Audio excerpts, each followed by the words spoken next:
I do. But I heard from my doctor that now they're coming out with a blood test that can detect cancer cells and pretty accurately tell you where it may be in your body. Have you heard of that? I heard some preliminary stuff, nothing usable right now. Right now, it's still future. Okay. Like that's for everything. Whether or not someone's pitching you a whole body scan to find cancers early, I'm not a fan of any of this stuff. You're not a fan of a body scan because a lot of people are going for that body scan. A lot of people are talking about it. And I hear people who said they went for the body scan and they were able to detect something early where they had no symptoms and they saw something and caught it. Why are you anti-scan? Okay, so this is a pretty dense conversation because you can get into a lot of nitty-gritty here, but let's just take it on its face value. When we recommend doing, like, let's get CAT scan out of it because CAT scan has radiation. That's very obviously bad to constantly radiate people. Right. But like, let's talk about MRI body scans. Right. There's actually indications where if a patient has specific genetic conditions that they have really high risk for cancer, we do recommend MRI body scans. But for the average healthy person that doesn't have those conditions, scanning things does not yield better outcomes.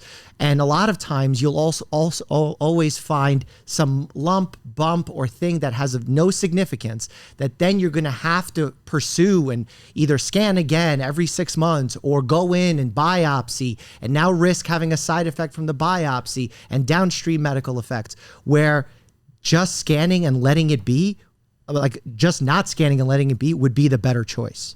So again, when we make our recommendations, it comes from the fact that if I know I scan, 1 million people, that more people are going to benefit from this than get harmed.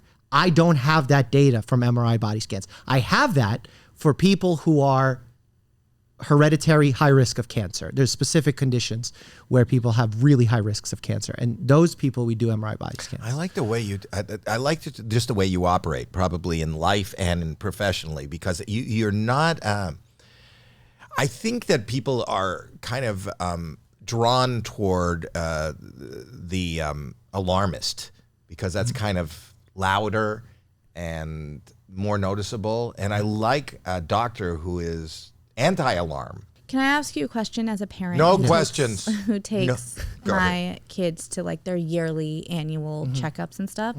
Why don't they do blood tests for kids, like their yearly annual checkups to make sure everything's good? Well, the idea of doing blood tests just to see if everything's good does not work. We don't have all the answers. By doing all the blood tests, we do not, so you're asking why don't they screen for conditions?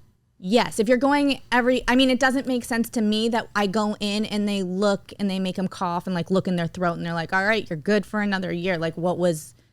It seems like a pediatrician just basically gives you your place on your chart. They weigh you.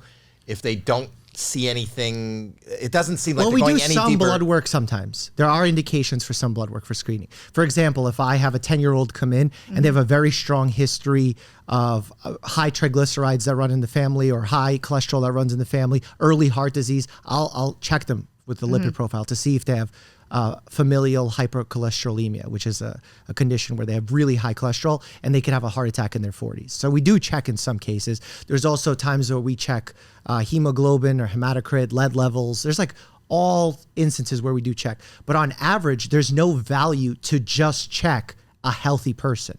Because if you have a child who's anemic, let's say, they will show symptoms of anemia.